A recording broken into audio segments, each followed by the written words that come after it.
Okey. Okey, satu lagi ni. Kita panggil hose saw diamond. Hose saw untuk kita buat lubang dekat permukaan batu, konkrit ataupun tile. Okey. Yang ni murah-murah saja. Saya tak tahu, saya tak pasti dia punya kualiti macam mana. So sebab murah saya beli. Kita boleh cuba lagi tip. Okey. Jadi kita akan guna dengan drill lah, impact drill ataupun cordless drill. So saya beli saiz 25, asalnya 25, 10 dan 20. Okey. Kat sini saiz dia kita tak berapa nampak dia ada tulis saiz ke tak. So nak check dia memang kena guna pembaris ataupun measurement tape. Kita tengok diamond dia ada punya diameter berapa.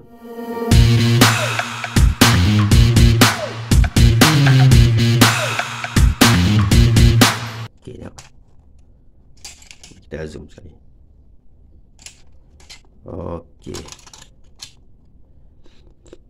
Lebih kurang 25. Okey, 25. 25 mm kasih cm 2.5 cm. Okey. Next kita akan guna yang ni. Ni 20. Ini 20. Ya, 20. Lebih kurang 20. Okey. Lebih kurang 20. Okey, dah satu lagi 10.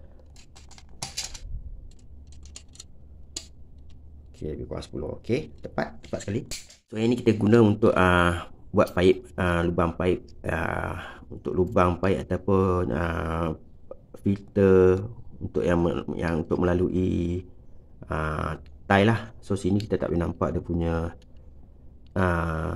ukuran, tapi kita boleh cuba ukur. Okey, cuba ukur, tapi memang sangat murah.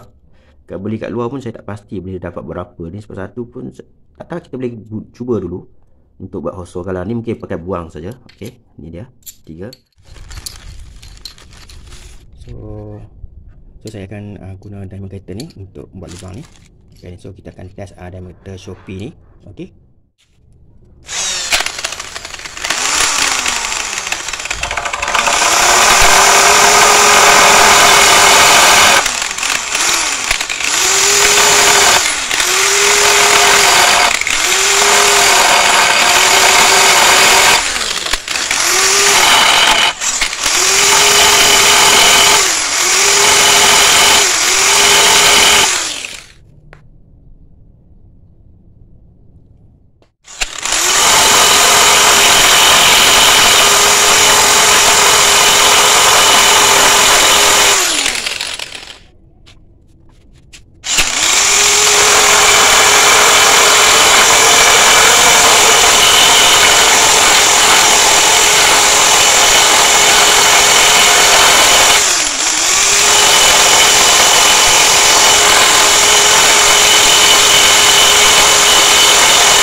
Okey.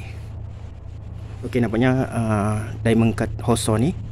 Okey, cantik. Dia tebuk. Ni. Bukaan dia. Okey, bukaan dia. Okey. Bukaan dia sangat